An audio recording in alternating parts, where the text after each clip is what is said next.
So what's going on, guys? Today, I want to do a look at the UFC's welterweight division because the craziness that has come out of that division in the past month or so has been wild, and I think it might be arguably one of the most popular divisions in the UFC right now.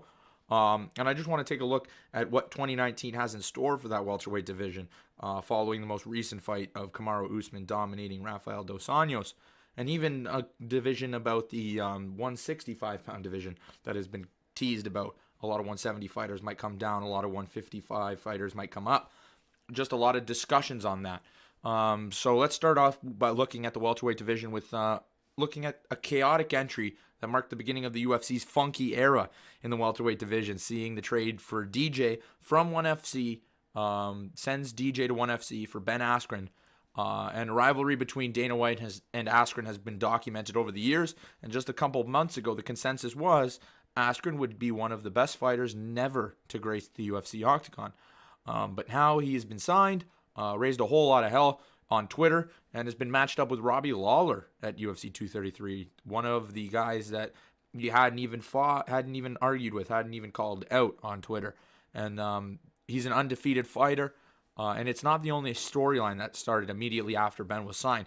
It just so happens that the best welterweight in the world, the champion of the UFC, has a pact never to fight Ben, because Ben has been his wrestling coach for years.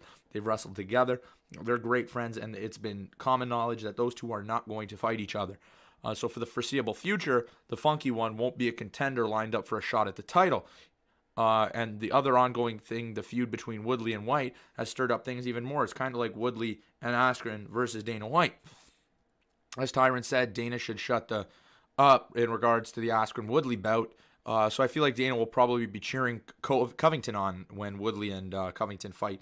I think that it's going to be matched up for UFC 233 as well coming up, but you never know. Underrated fight. Let's just take a quick look at an underrated fight before we continue. An underrated fight in the welterweight division. Diaz versus Jorge Masvidal. Nick Diaz, not Nate Diaz. Nick Diaz is coming back. And it has all the makings to be a classic UFC fight and put the shine of the spotlight on two trash-talking gangs fighter mentalities. They're both exciting fighters, and it would be on par with Brian Ortega and Max Holloway. They're two scrappy guys that don't want to take it down, but they both know how to fight on the ground. I think Diaz would be the Ortega.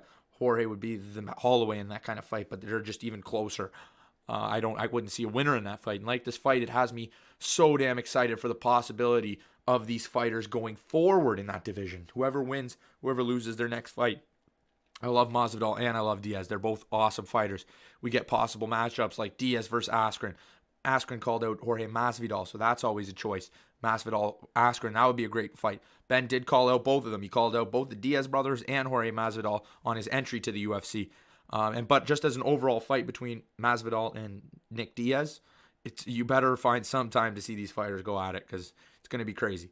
So I want to combine two fighters in the next one because these two fighters are the young guns of the division, and they're coming, even though one just lost a title fight, but he kind of fell off the map a bit. Darren Till, what happened to him?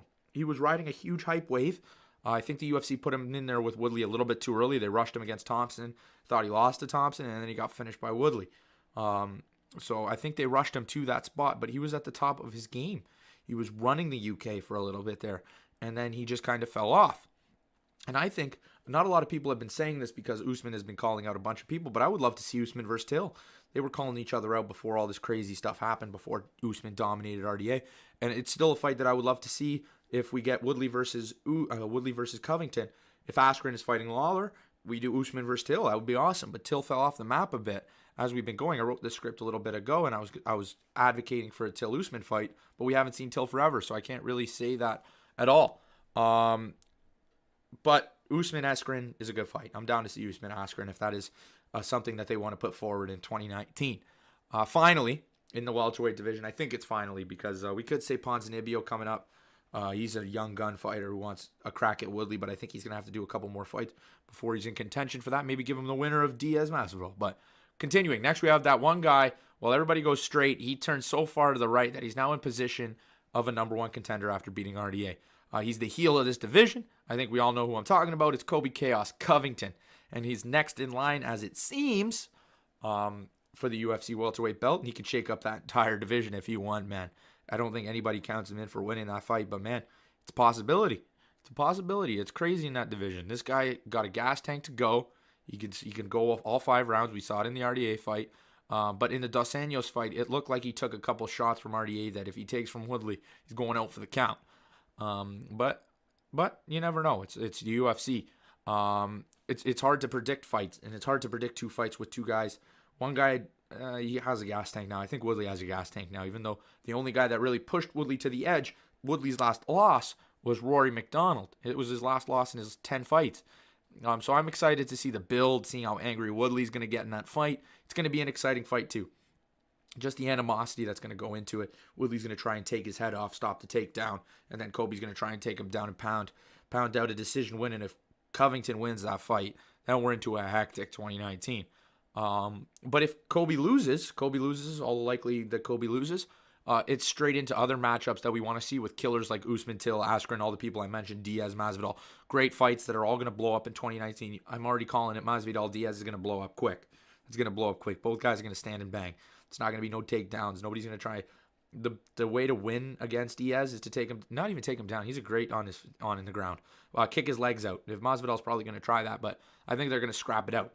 And it's just a good fight. And maybe even throw in one more mention for the welterweight division, if you were going to call it a full look at the welterweight division. We have Perry versus Mickey Gall that might come out. Perry's on the final fight of his contract. He's talking about how he's going to come out and dominate whoever he fights next. He's trying to balance Florida and the team in Jackson Wink.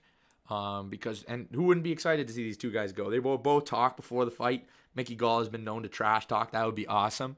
I think Gall would even be the favorite for that fight against Perry. Perry's loss to Max Griffin was a bad one for Perry. Even the Cerrone loss I look is less than the Griffin fight because of the fact that for some reason Perry took him down, which is beyond me, but still, he put up a good fight against Cerrone, and the only reason he really lost is because we all knew he didn't really have a ground game, and he took Cerrone down for some reason. And Cerrone threatened him with the triangle, and then he got him in the armbar. Fight over. It didn't look like Perry knew what he was doing, but during and after the fights, I'd be excited to see it.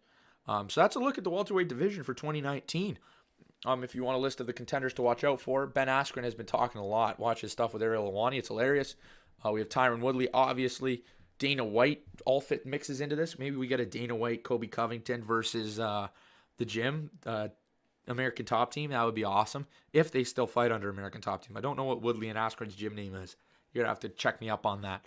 But then you have Diaz, Masvidal. Don't sleep on those guys. Till is going to make a comeback in 2019 for sure, whether it's at light heavyweight or middle, this division, welterweight or middleweight. Geez, way off on that one. You'd be looking forward to that fight. Usman's coming up. Usman, Askren talking.